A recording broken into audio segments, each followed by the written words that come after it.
wabarakatuh. Kembali lagi dengan video saya, Asyanti Farmidula, dengan NIM 2105009740059 dari Prodi S1 Pendidikan Teknologi Informasi, kelas TKJ 2021A. Pada video kali ini, saya akan membahas tentang load balancing dan akan mensimulasikan di GNS3.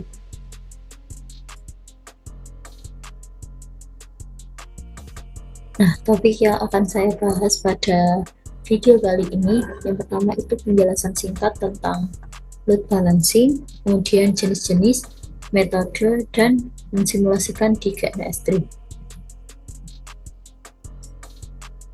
Selanjutnya, merupakan penjelasan singkat dari load balancing, yakni proses pendistribusian trafik atau lalu lintas jaringan secara efisien ke dalam kelompok server, atau yang lebih dikenal dengan server pool atau server farm.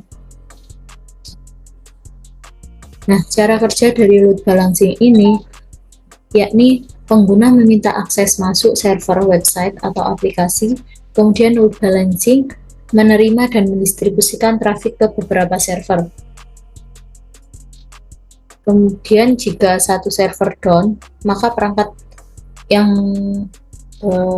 tersambung akan mengalihkan traffic ke server lain yang tersedia. Nah, load balancing ini menjadi metode paling terukur dalam menangani banyaknya permintaan akses dari alur kerja multi aplikasi dan multi perangkat. Selanjutnya jenis-jenis dari load balancing. Yang pertama itu hardware load balancer, yakni perangkat load balancing yang berbentuk perangkat keras atau fisik. Biasanya load balancing ini sanggup menangani trafik dalam jumlah yang besar.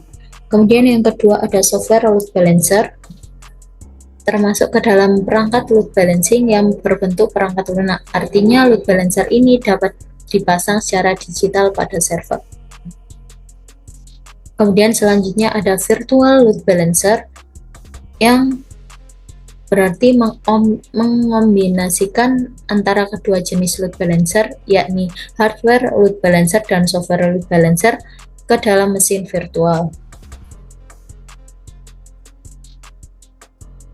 Selanjutnya 5 metode yang digunakan pada load balancing. Yang pertama ada round robin. Round robin ini merupakan metode yang paling banyak digunakan dalam algoritma load balancing.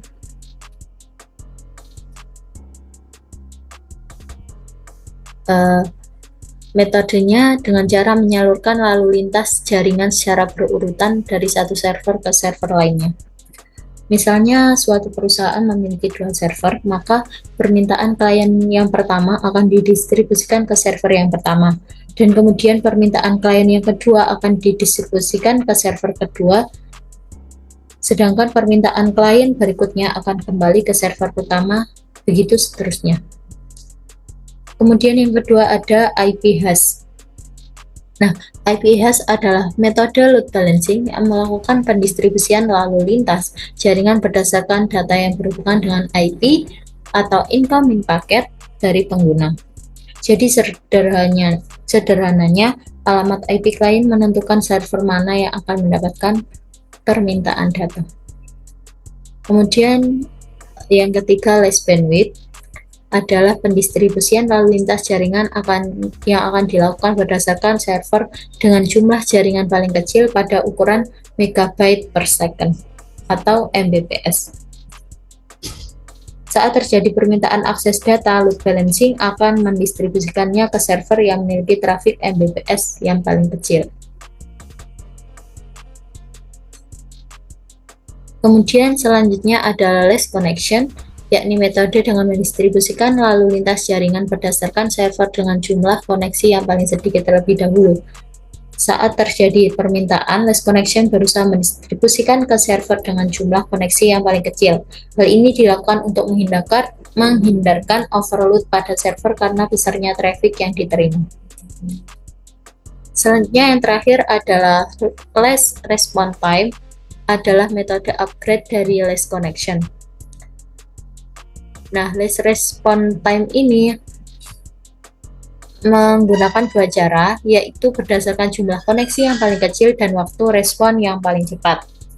Mengetahui kecepatan respon server membantu pengguna mengetahui beban sebuah server. Selain itu, proses ini dapat menjadi gambaran user experience saat mengakses website. Nah, berikut adalah kerangka dari load balancing yang akan kita simulasikan pada video ini. Terdapat satu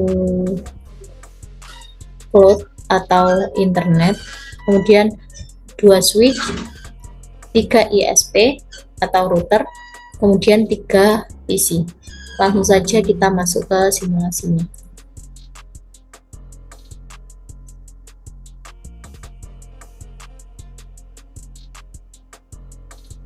Nah, sebelum itu kita ke network connection terlebih dahulu. Nah, ini kita lihat di WiFi. Kita klik kanan, kemudian properties.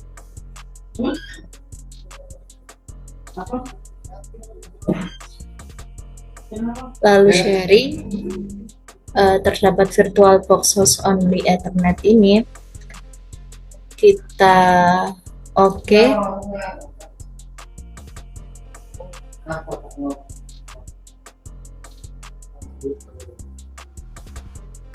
Kemudian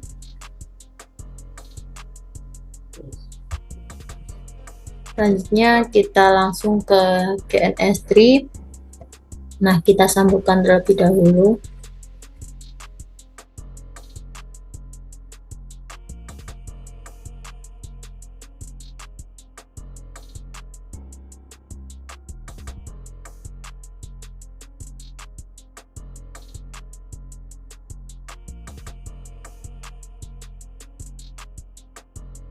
Klik 2, show special Ethernet interface.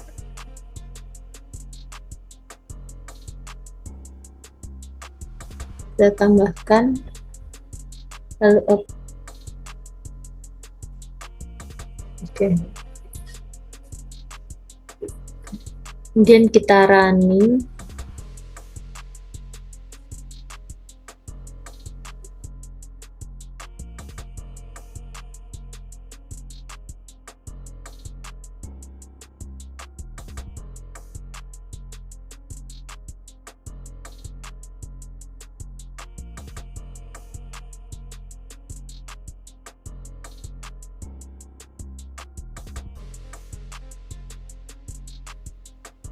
PC dummy, ISP1, ISP2, kemudian router kantor, dan PC2, PC1 dan 2. Kemudian selanjutnya kita setting di PC dummy. Nah, sebelum itu kita, agar tidak bingung, kita namai ISP1 dan ISP2 pada mikro. Langsung saja kita setting di router 1, admin, dan enter. Langsung kita ketikkan sys identity set name ISP1.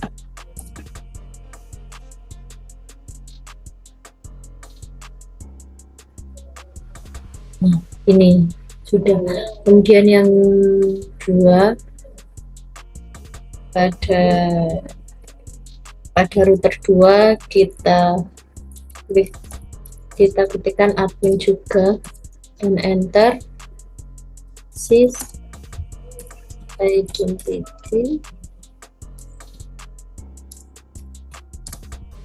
set name ISP2 ya. Nah, sudah. Kemudian kita klik pada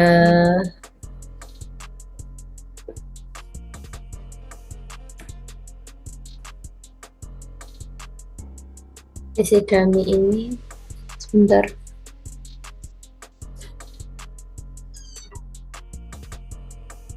Saya lebih besar. Kita klik yang ISP1.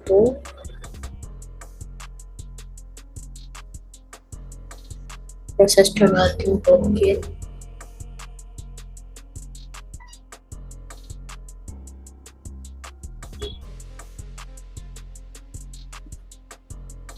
Nah, selanjutnya kita ke IP DHCP client, kemudian kita tambahkan Ether 1,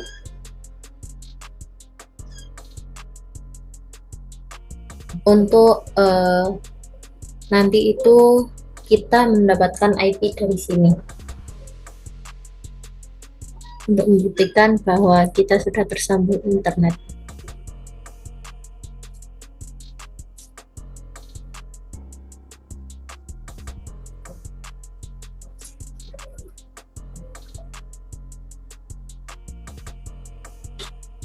Nah, ini kita sudah mendapatkan IP-nya. Kemudian selanjutnya kita ping, kita buktikan, dan jarak ping 888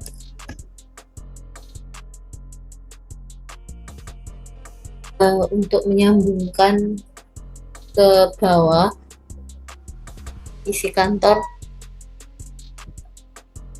router kantor, dan PC di bawahnya itu kita pasang NAT dan jarak IP firewall, kemudian NAT, tambahkan out interface-nya itu Ether 1, kemudian action-nya kita ganti ke Masquerade. Apply.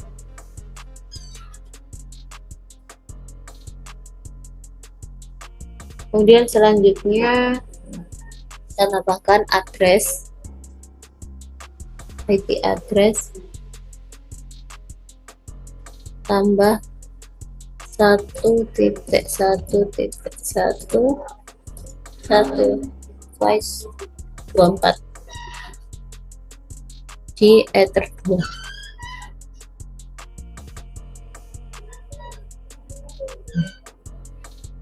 Sudah. Kemudian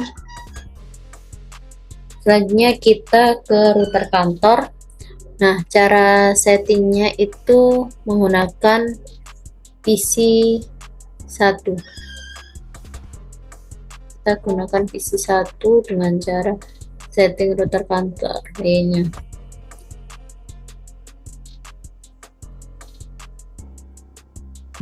Ini kita klik dan connect.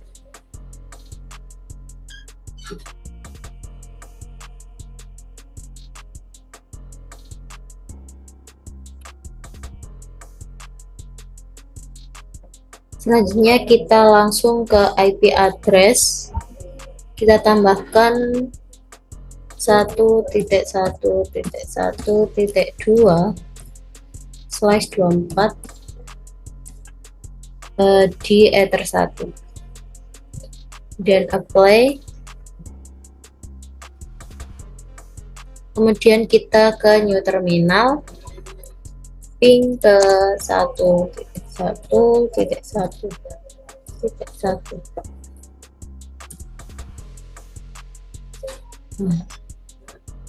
Sudah.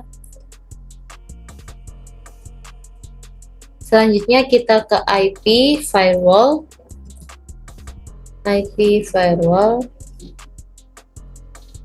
kemudian ke NAT, kita tambahkan out interface-nya itu kita tambahkan Ether 1, kemudian action-nya Masquerade.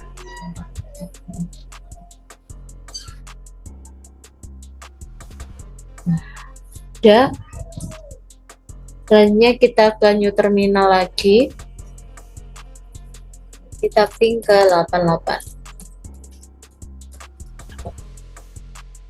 IP root. Nah, di IP root ini kita tambahkan address. Untuk addressnya itu default, yaitu 000 untuk semua IP. Kemudian gateway-nya itu 1.1.1.1.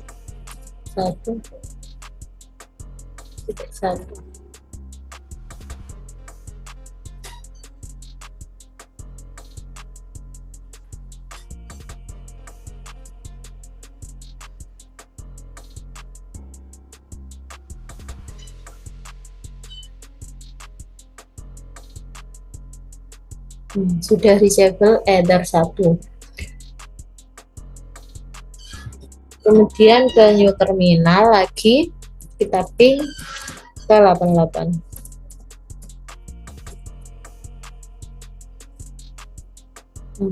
Sudah tersambung dengan yang tadi ke Ether 1. Selanjutnya tambahkan address untuk yang ke bawah ke arah PC 1 dan PC 2. Dan cara IP kemudian address kita tambahkan 192.168.1.1/24 di Ether 3. Play. Sudah. Ini kemudian selanjutnya kita tambah DNS di IP, kemudian DNS ini untuk servernya 192.168.137.1. Nah, kita centang yang allow remote request. Kita play, oke.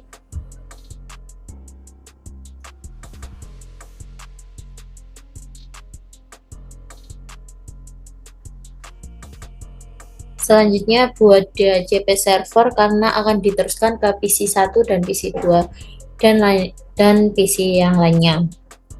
Dan cara IP kemudian DHCP server, DHCP stop, setup, kemudian kita pilih yang Ether 3. Next.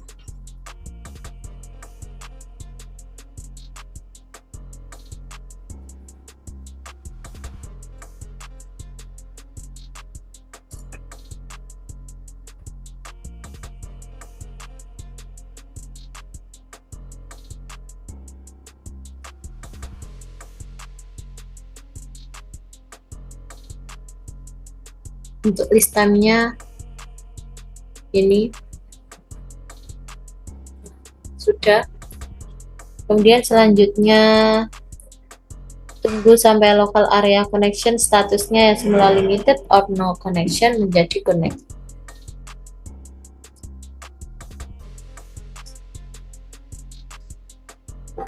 Selanjutnya kita langsung ke command prompt, tapi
di command prompt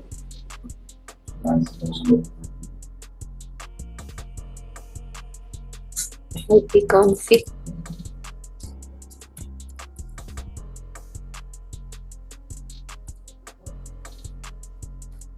oh.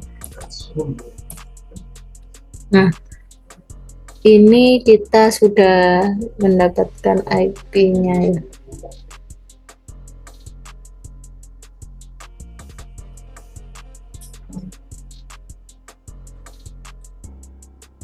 Selanjutnya pada PC dummy, kita buka pada PC dummy.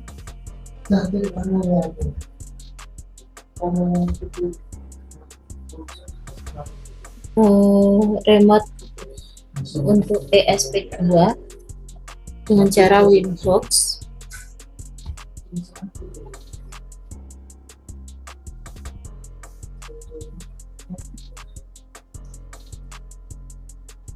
Ke ESP2 connect, kemudian IP JCP client, kita tambahkan ether 1.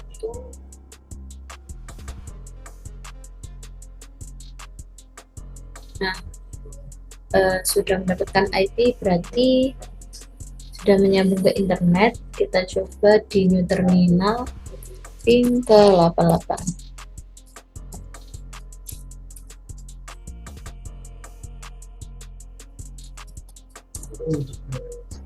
yakni google.id.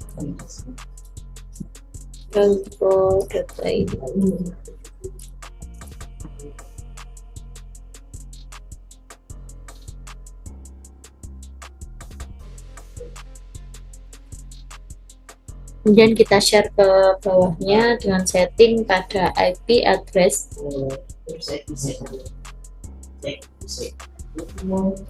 IP address kita tambahkan 2221/24 di ether 2.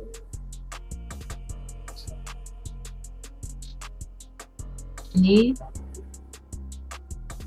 kemudian kita ke NAT, setting NAT-nya di firewall NAT, tambah untuk interface-nya di ether 1, action-nya square it.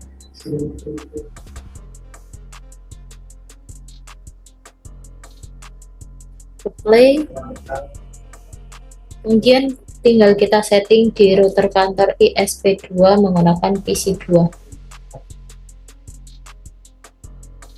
Masuk ke PC2,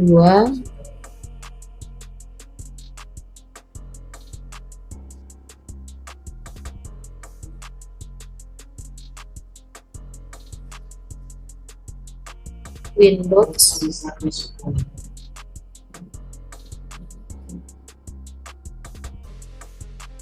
ini kita connect,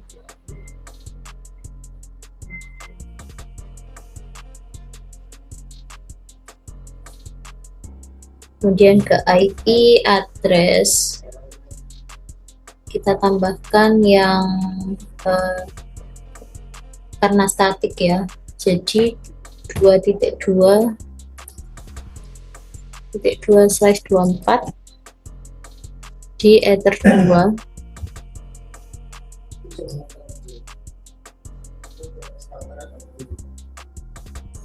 Nah, ini sudah saya tambahkan. Kemudian jika ditambahkan tabel routing,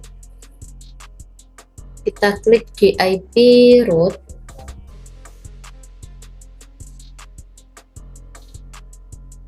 kemudian 00 ini kita tambahkan 2.2.2.1.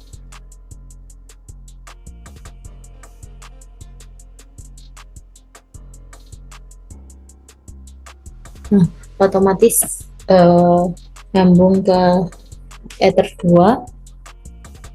Nah, di sini akan menjadi failover yang spesifik diutamakan sehingga routingnya akan dilewatkan kiri.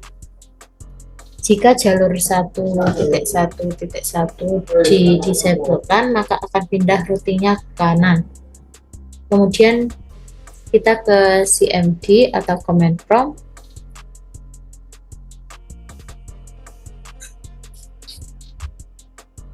Tapping ke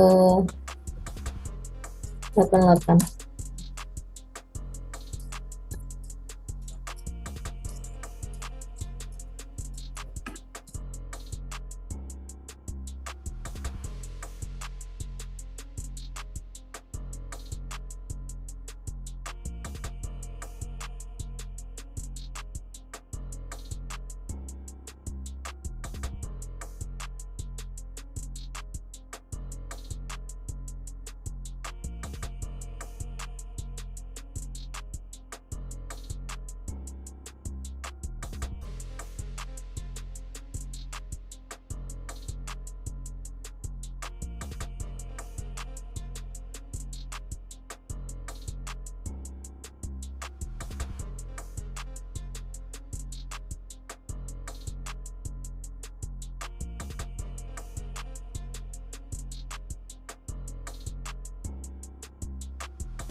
Nah, jika kabelnya salah satu diputus, maka dia akan failover.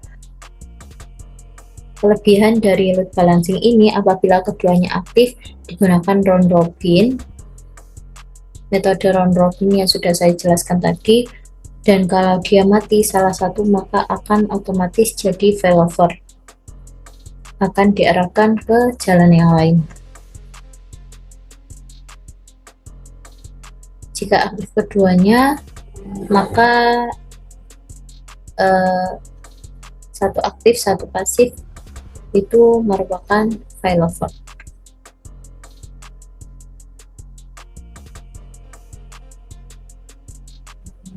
Simulasi